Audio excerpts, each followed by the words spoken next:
Wake up, buyer payer people. It's a beautiful day. Go grab yourself another cup of joe and say hello to Jim and Michelle Rhoads on the Buy Here Pay Here Morning Show. Take it away, you two.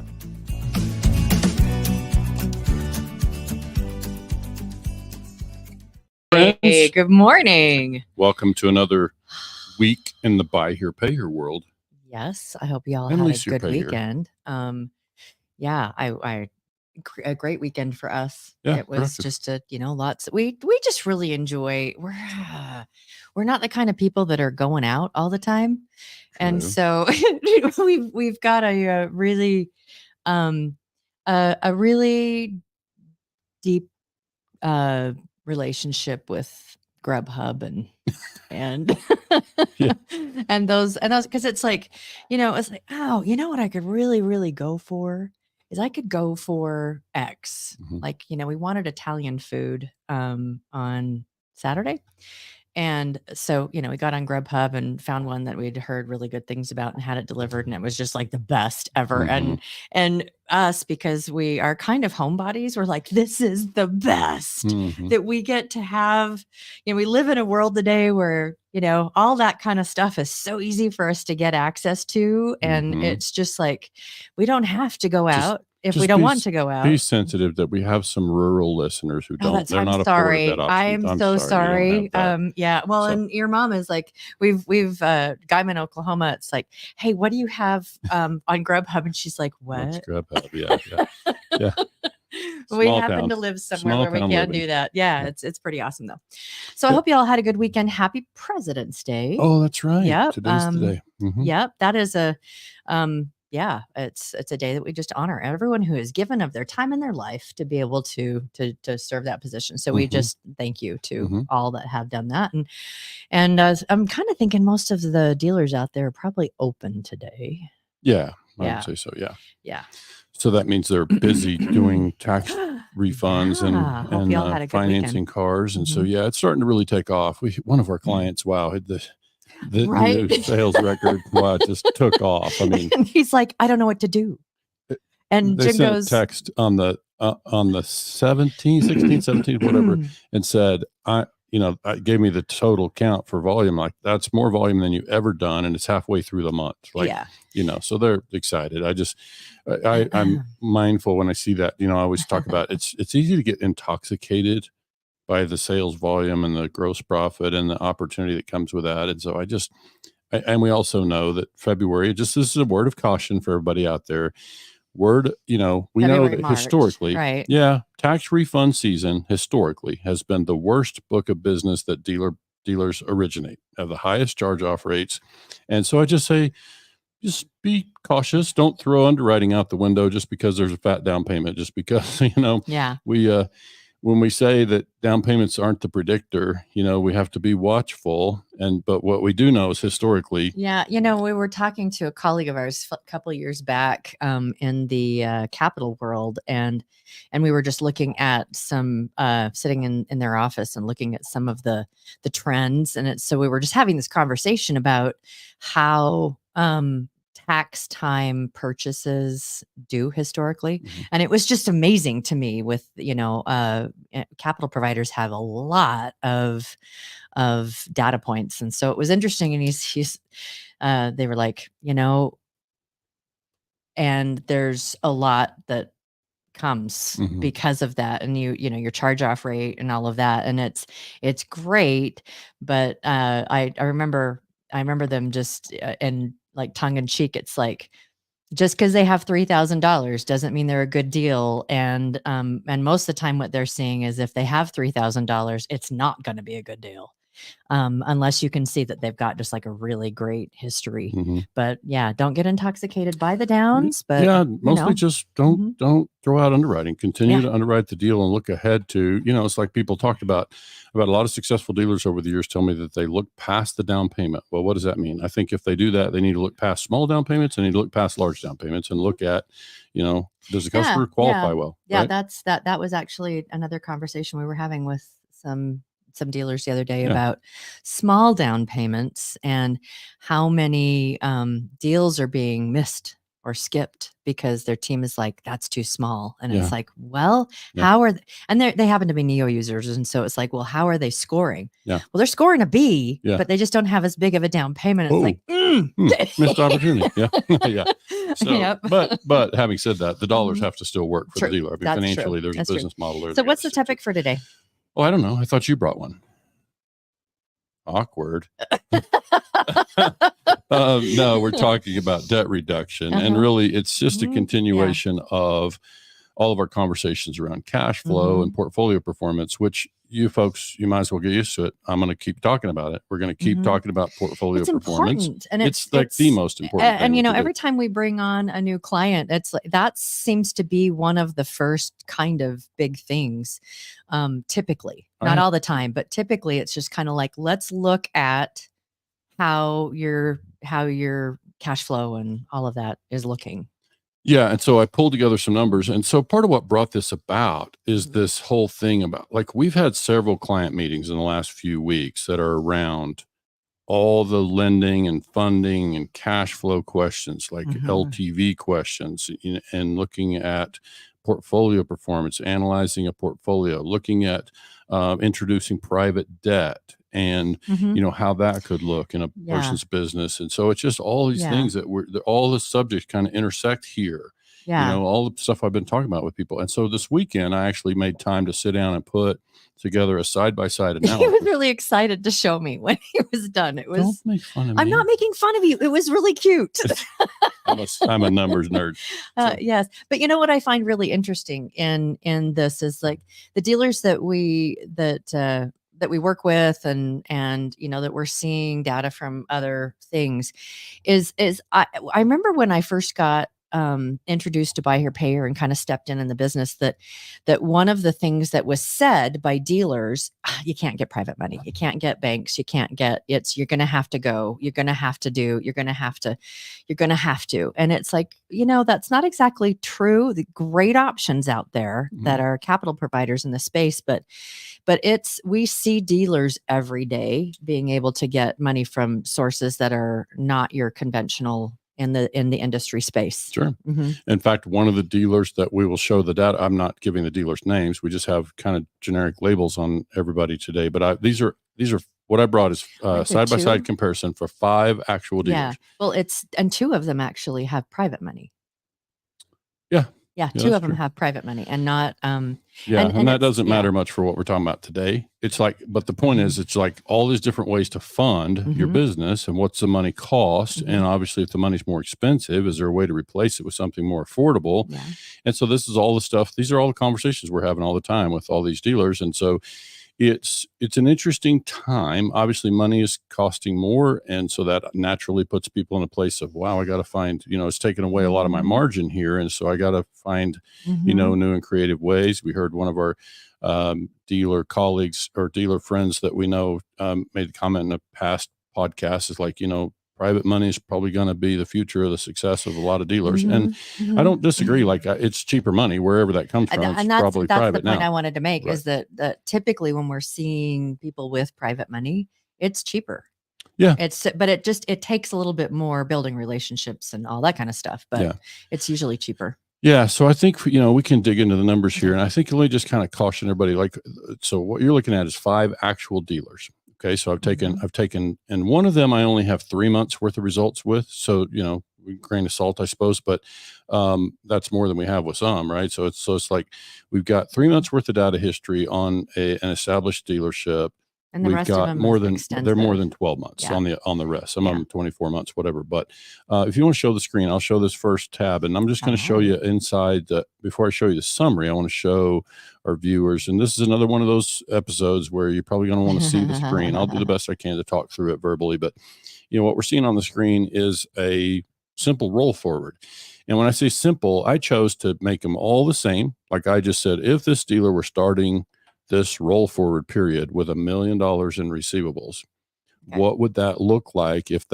How would that money, if based on their track record, based on their conversion data, rates, these numbers, right? Brand new tranche of money, same conversion rates.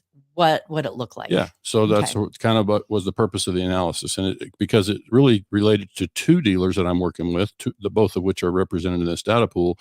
But it's like you're basically starting with conversion rates, which I talk about all the time. We had, Jimmy Rambo on again. We touched again on, collateral recovery rate. All those numbers are kind of variations of these same numbers. So I call them conversion because when I build a forecast, what folks who can see the screen see that there's $1 million up there in blue. And now our historical conversion rate on principal has been 2.71% as a percentage of the opening balance. So that just says This is just with this month. specific dealer. Correct. Okay. So this is taking that 2.71% as their actual historical rate of converting principal. So what that tells us is in the first month, they would, if you extended that into a forecast, extrapolate that into a roll forward. So that's what they're seeing on the screen here, is it says that we should collect in month one, that dealer should collect in month one about 27 grand of principal. Okay.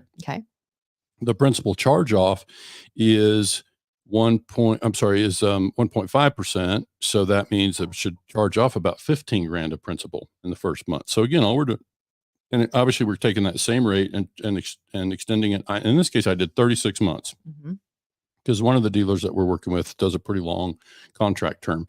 And so I wanted to see at least 36 months worth to kind of see how that pans out and how that would affect strategy. And then that helps us if there are any other adjustments to principal, then we'd have that in there. But otherwise you got a closing principal balance of that. It says at the end of the first month, after we charge off our principal and collected some principal, we would close the month with about 957 on this portfolio. You can see up here on row 3 up here, I've got amount financed is 0 because we're not putting any more contracts in that portfolio. This is the first step, I think. And most lenders and people talk about rolling 12s, rolling 24s. It's like, it's about building a projection on your current cash flow at your current rate of collecting. Okay. And so is your current portfolio performance. And then a couple other factors down here that we use: repo ACV, the rate at which we're bringing in repo dollars, and then the rate at which we're collecting interest. So you can see in this particular dealer's case, they're, obviously 2% would be a 24% annual rate. Rough numbers, usually those convert out to more like 1.9, 1.8, but in this case, it's a little lower rate. But now that we have that, it tells us, okay, this is the cash that we should yield across 36 months. And now I bring that back to a summary. So I can take you to the next screen and let's look at another dealer, same numbers, $1 million to start. I don't know why that screen changed. I thought my view was set for the whole document, but let's see what I can do here. That's going to be a pain if I have to do it on every page. But so now you got 3.9% with this dealer. This dealer's converting a little better, a little faster on principal. Charge off principal is 2.5 and repo ACV 0.5, and then interest collected 1.1%. So again, lower interest rate. Can I ask a question? And if it's not appropriate, because I don't want to totally squirrel, what are the factors that are about how that number, that principal collected, changes from 3.5? The other one was 2 point something.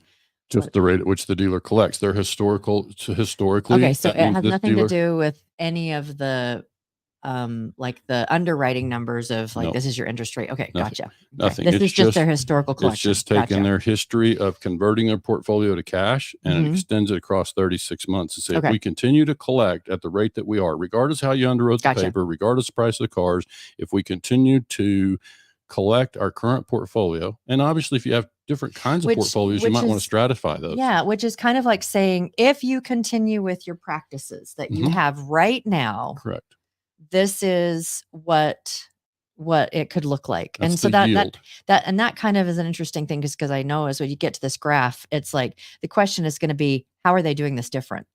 Yeah. What are they doing that's different? Yeah, absolutely. Because it's part of where we work, right? And so figuring that out and seeing why they're different and looking at loan structure. But I think what I started to say is that if you have two different tiers of business, like you got one group of one portfolio might be higher cost cars, one group lower cost cars. It'd probably be appropriate to categorize those separately and run two different models so that you can, and then blend them, if you need to. But I think that's what you can see is each one of these is modeled out the same way and just taking $1 million, because what I'm trying to do is say, okay, now if a dealer, like what's common in our space is to draw against that portfolio Mm-hmm.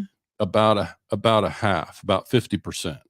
Okay. And that's like, oh, who was it we were talking to recently that said, hey, even if they're offering you 65%, don't take it. Yeah, well, Yeah. every model's going to be different. I don't Yeah. know that you can use that kind of blanket statement, because I think there are some dealers out there who might be able to justify that. Okay. Okay. So I think you just got to be careful about Okay. blanket statements without knowing somebody's operation. But I would say that, yeah, generally speaking, we like to see lower leverage for Yeah. all the reasons. We're usually around the 50%. Yeah, 45 I to would love to if 55%. the dealer had enough Yeah. reserves and cash to do less than that even, Mhm. but and I've had conversations with these lenders, and I'm just saying, look, they argue, some argue that, you want a certain advance rate to make the whole thing work. I'm like, well, if I have enough cash flow to take less, I want to take less. So, you can't make me take your money. Yeah. It's like, Yeah, that's kind true. of the thing that I'm thinking. So we'll just see how that all shakes out for each dealer. You But wanna this make all that bigger? starts with, okay. I know. I'm sorry. I wish that I had it over here and you could just tell me, and so you could keep talking, and I could That's do all right. We'll I just, could do all of that stuff. it'll give our folks a chance to, Catch up. take a quick break. Yeah.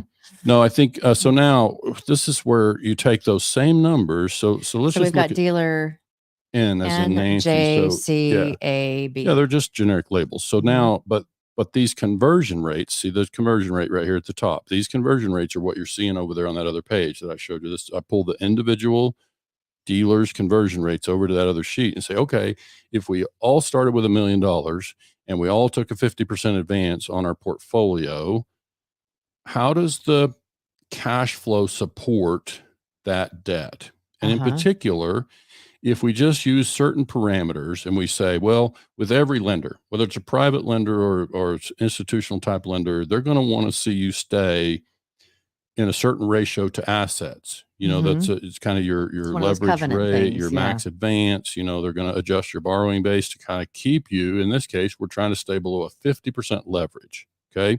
So, because that's what we're drawing at the front end, that's what I chose. You can see down here on row 23 that I did an advanced illustration of 50%. Then what I began to toy with is what kind of principal conversion, or I'm saying principal applied to debt. So you can see those, you're seeing the screen, you're on row 14 there. Yeah, I'm picking the percentage of principal that I'm applying to debt. Okay. So why do I do that? Well, because my feeling is that if I'm a lender, if I'm a dealer, let's be the dealer for a minute. If I'm the dealer and I'm the one taking the risk and I'm the one managing the portfolio, then my interest earnings really ought to stay with me. I think that's part of how I manage my losses. It's part of how I support my business. And so I'm just simply saying, if we started from that framework and we said, let's let the dealer, the borrower in this case, retain the earnings from the interest. Okay. And now we just said, okay, now that of the principal that we collect from customers, how much principal would we need to apply to the debt on an ongoing basis to stay ahead of the 50% leverage? Okay. So now this is nice because now I can just change those numbers. And this is where the nerd in me is able to kind of help figure out this stuff, because I think this is a really excellent side-by-side illustration because it helps dealers understand something that's otherwise kind of elusive.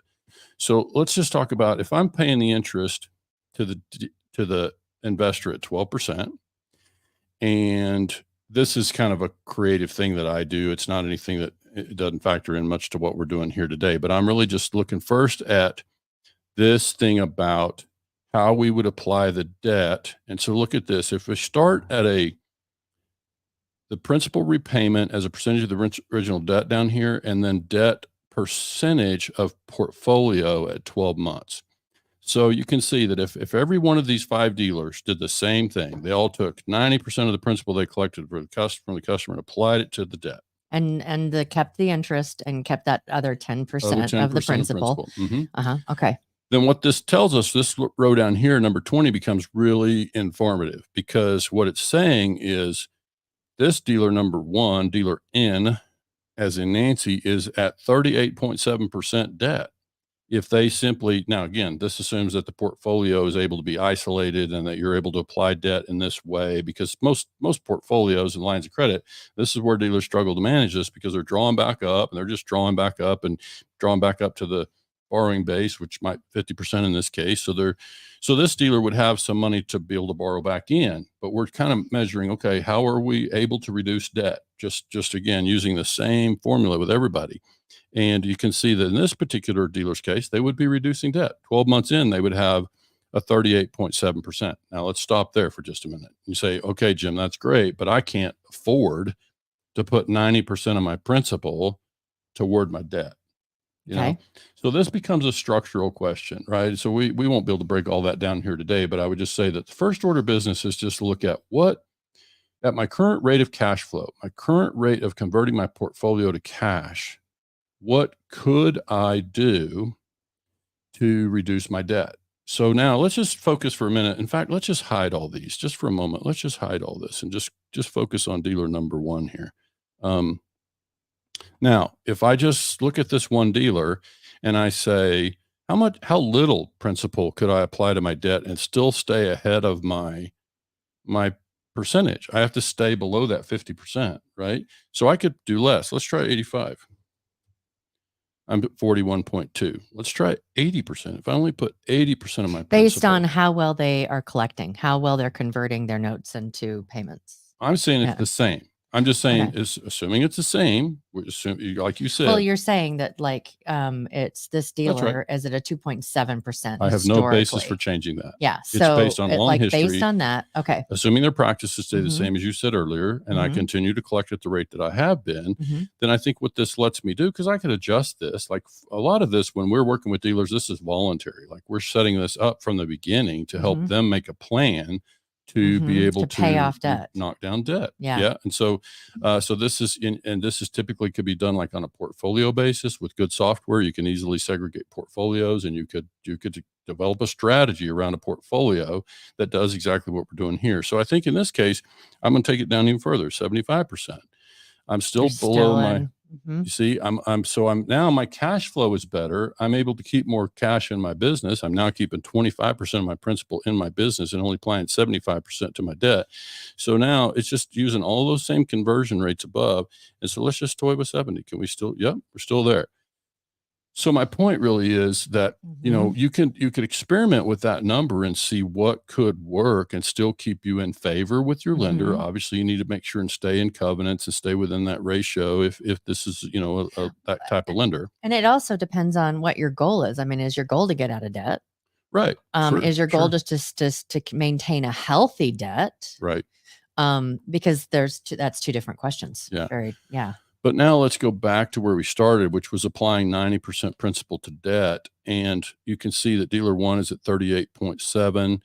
Dealer C over here is actually down to 25%. That's incredible. In 12 months, they basically have reduced their ratio a ton just because because they're collecting principal at a rate of 4.3%, so that's across a long history, but you would want to kind of do an updated history of maybe 6 months worth, 6 to 12 months.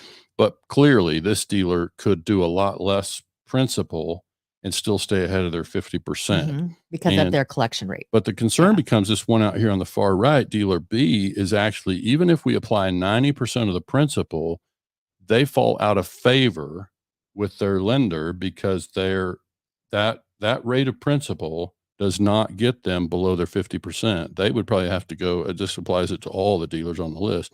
They would have to go to 97% of the principal coming in from the customers would have to go to debt at their current rate of performance in order to be able to stay ahead of that 50% leverage. Yeah. Okay. So this is why this is so important. It's like, it lets you see side by side why these numbers vary. And I want to go back to the 90% because I want to show a couple other things here, just kind of where we started. Where is that ratio? It's, I guess, this one right here. Principal collected as a percentage of charge-off principal. So I wrote an article about this. It's probably been 4 or 5 years ago. We could try to fish it out. I think it went in the magazine in Texas, but it basically is talking about the relationship. Like, do we collect more principal than we charge off? And I'm just kind of taking a 8th grade math approach to it and just saying, don't we think in a buy here, pay here business, if our portfolio is performing well, whatever our definition of well is, and that article just basically says, I like to see a dealer always be collecting more principal than they're charging off in this experience. So if you look at the ratios here, that dealer's 180%. Said another way, they're collecting $1.80 of principal for every dollar they're charging off. Okay. But these two dealers out here on the right, they're below 100%. So they're currently, at least on recent history that we have with them, they're charging off far more principal than they're collecting, which drives why these numbers down here look so much different. Even if they apply most of their money. Yeah. What I'm seeing there is that's interesting is that, you look at overall dealer B has a lower charge off rate, but they're collecting worse. And so that's what puts them further in, Sure. and overall. Yeah. It's interesting to me how those numbers work. Yeah. Yeah. So this is also, look at the cash flow across these, again, same amount of portfolio. These are things we can study, another time. But the other thing I looked at was repayment period. Like if I got a $500,000 loan and I applied 90% of my principal to that loan, how long would it take me to repay it? And this dealer, not surprisingly, the dealer with a high percentage of principal being collected, they pay the thing off in about 19 months. So now they're going to enjoy a lot of cash flow on the backside of that 19-month period. What's their typical term for their loan? What's typical?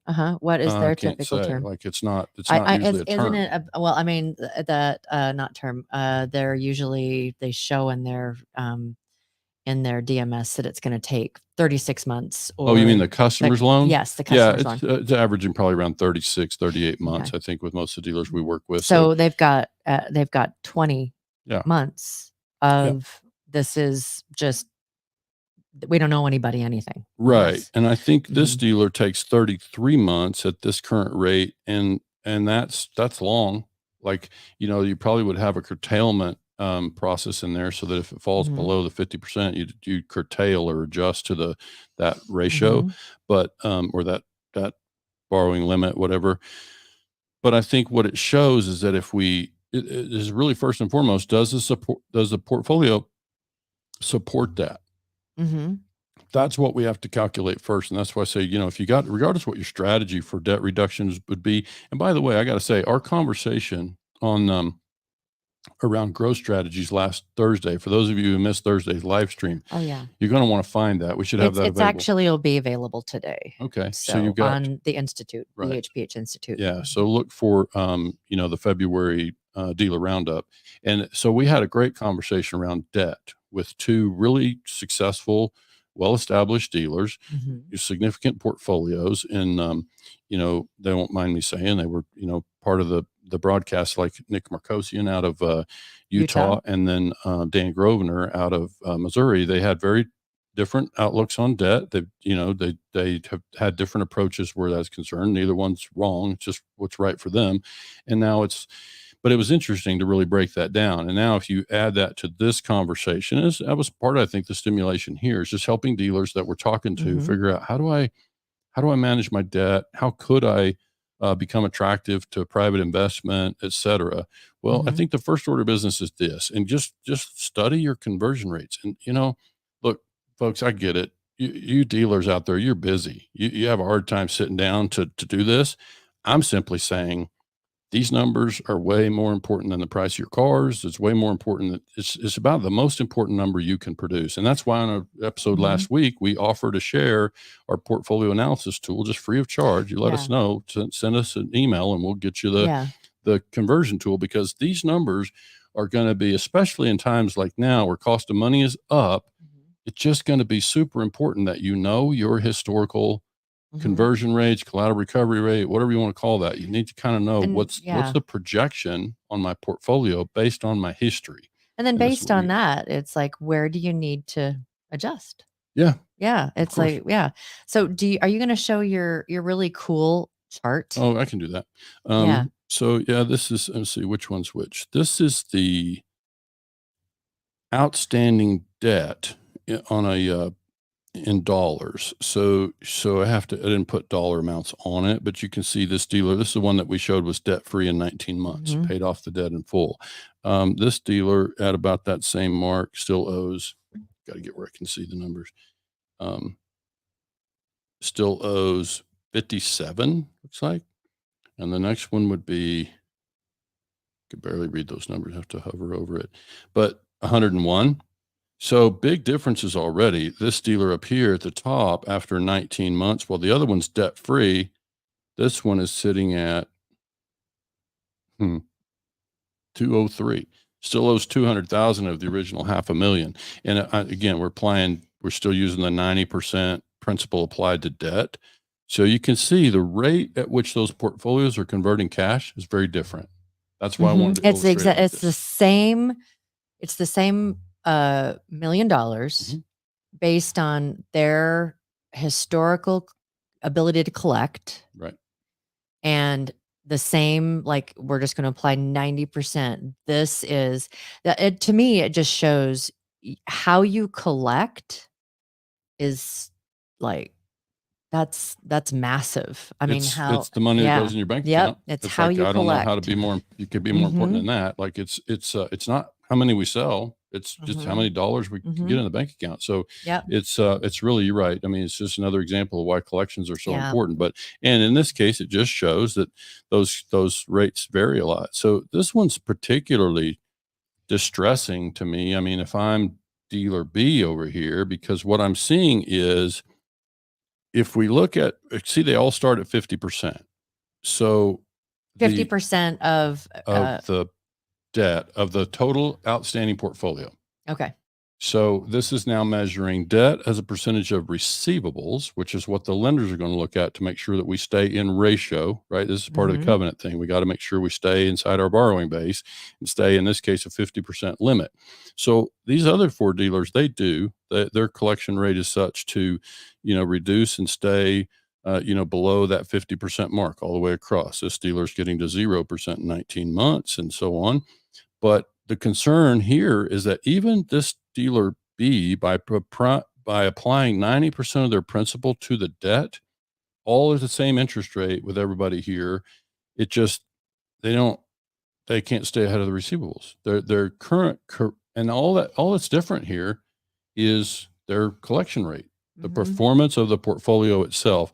And they can't, even at plan 90, we said they had to get to 97% to be able to make that stay below that rate. This is really, to me, really powerful for like a dealer to go, all right, my collection rate is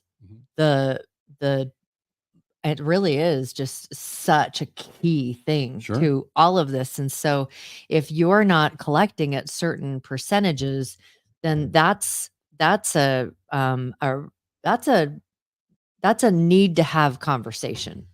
With somebody. And with somebody, Call Michelle. or I'll say, let me connect you with somebody. But it's like that. There's a real, and we don't use the word need very often, but there's a need to look at your current collection practices. We would strongly advise that you make time to look at this number. That's what I felt like I did earlier. We strongly advise dealers to make time to look at it. It's that important. Why? Because the portfolio performance in all these dealers, they're all doing the same thing. They're all paying the same interest rate. They're all applying the same amount of money out of their portfolio to debt. But this one dealer is debt free much earlier. And the only difference here is portfolio performance. That's it. So this is why this illustration, I think, is useful to be able to help folks understand what they're seeing and why that matters so much. And your ability, any dealer who's listening to this, their ability to retire debt and reduce, because cost of money is high right now. So if they really want to, get to a place where they can, reduce debt, again, the first order of business in my book is, let's measure the historical portfolio performance. Then we can extrapolate from that what the the cash yield looks like. We have a Correct. Facebook user, and again, if you don't see your name when this comes up, it's because you have to go back in and give permission to StreamYard to show your name if you want Yeah. it shown. A note about outside capital: make sure you clearly understand all factors of the program you are looking into, communications and cost. The best time to start a relationship with a capital provider Is when you're not stressed. is when you're not stressed. Amen. Yeah. For capital. Collection rate is key. Yeah. And this is why, and good morning, Karen. Oh, that was good morning, Karen. That was me. Yeah. Okay. So that's absolutely true. And obviously Karen has lived in that space for a long time. So and this is someone that deals in capital every Yeah. day. That's saying it's just, And it's key. the other thing that we see here is, by the way, all of these dealers are servicing their own portfolio. Mhm. Okay. So I probably should have said that on the front end. I think it's kind of a given, but they may be using offshore collectors or whatever. But in some they're cases, the ones but that they're managing. So that it's an in-house. It's not right. It's not an outsourced well, situation. that one I thought was No. okay. So yeah. Okay. We can talk about I who's was who here thinking later, that I so was we don't- thinking that one of them actually was using a third party to collect. on a limited basis. So Okay, it's not gotcha. quite that straightforward, Okay. but anyway, I would just say that the regardless, the rate at which the portfolio is converting is what drives the Mhm. difference in these graphs that we're seeing. So this is why it's just really important. Like, again, this dealer would have to apply almost 100% of their principal from customers at their current rate of collections in order to stay in order to keep their debt from growing. Can you change that to 100% on that other? Yeah, sure. Because I know that it all drives from that, and let's just see what that looks like. And I mean, it's going to change everybody's numbers, obviously, Wanna see but the just to chart again? see how. So yeah, So that put it below the.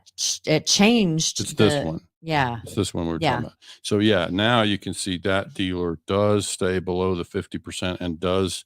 So what does dealer see? How long does it take them? The ones that we're collecting so well, it's 16 It's months. now at 16 months. But Okay. I think the other problem I see here is even though this dealer's staying below 50%, we're at the end of 3 full years, and we said these notes are running about 3 years. And look at how much of the debt the dealer still owes in this case. Now granted, it's 50% of what receivables are still there, but that's not quite, that's not the full story because in reality, you've got, you've got these portfolios going to be running off because what I've done here, again, we're not putting new contracts in there. So these portfolios will pretty much be gone in 36 months. Right. It'll be twiddled down to nearly nothing. And that's what most dealers try to do is it's like, you don't want to go, it's like their goal is a 3-year note. It's you're done in about 3 years. I know that with the current economic through COVID and all that, we were seeing it go out to 5. But yeah, 3 years. Yeah. So I think, that's the part I wanted to illustrate today. Again, I think, the main thing is to emphasize here that, look, business models vary. Obviously collection rates vary, strategy and kind of attitude around debt is going to vary from dealer to dealer. Not everybody needs to, but I'm just, my simple idea here was if you are interested in reducing debt, then it would be my recommendation. The first thing to do is figure out what is the cash yield on the portfolio and what could you do? Because now if I back into that and I say, okay, it looks like it's going to take 85% for me to stay ahead of that. Now that lets me know how much cash I'm going to have to keep in my own pocket monthly. Yeah. And now I have to go back to my operation and say, do I have enough cash elsewhere in my operation to do that? Right. Can I afford in my current structure to put 85% of my principal as an example toward the debt? So again, this is just a good place to start to get a feel for, what's going to be possible. So I hope everybody, that tuned in got some value out of that. Yeah, me too. And if there's if you'd like to, maybe if this is something that you just I have no idea where to start, give us a call. Yeah, Call or text 903-816-0216. Also, if you're listening to this via one of the syndicated podcast stations, please go to YouTube so Mhm. you can see the charts and actually see how these things look. Yep. Instead of just how they sound. Before we So, wrap up, let me put in a uh-huh. quick word for our V8 dealer groups. So we've got another meeting Mhm. tomorrow night with our group 2, which is the larger dealers. Mhm. It's a little late. We could maybe get you in there if we hustle around and bring some numbers together. But that group generally is from the members are currently like 700 to 2,000 accounts. So roughly the size there. And then we have our second, call it mid-sized group. That meeting will be next week. So there's definitely time if you're a Yeah. mid-sized dealer and you want to find a Yeah. place to compare That's and our connect. And second mid-size group. Yep. Because it seems like most, a lot of the dealers out there just fit in that Yep. kind of getting place. great So, testimonial comments from that so far. And there's Mr. Vic Everett, one of our V8 members now. yeah. So You're welcome, Vic. yep. So Yeah. yeah, good information. And Vic, we appreciate you. And so I think again, on the V8 thing, everybody, I think at this point understands the format. It's about dealers Mhm. having a chance to get together and compare numbers and connect, get off their Mhm. island and kind of see how other people are doing it and chat you with them. like hashtag Peers and and beers. beers. Yeah, beers and beers. You can bring a beer. You can bring a sandwich. I'm just asking our members, if you're going to eat some chips, maybe mute your microphone Yeah. during the V8, the Yeah. virtual Make meeting. sure But it's soft stuff, not yeah, crunchy. yeah. But we've it's been good. Like people enjoy the relaxed atmosphere. Most of the Mhm. groups are voting to do their meetings in the evenings so that they don't Yeah. have to, can be away from the dealership, and Yeah. that we like that format as well. So all good. Just know that that's something that is a good way for dealers to be able to get in here and see these kind of numbers. Certainly Yeah. collateral recovery rate, among those kind of things, will be amongst the numbers we'll be showing as Yeah. the groups mature. Hey, everybody. Thank you so much for joining us today. We really appreciate your support. And we will be back on Wednesday with. We have some announcements, but let's make sure we get them Yeah. official before we do Wednesday. So look for the announcement on our Wednesday topic. All right. Have a great holiday and a great rest of your day and enjoy. All right. Thanks so much for joining.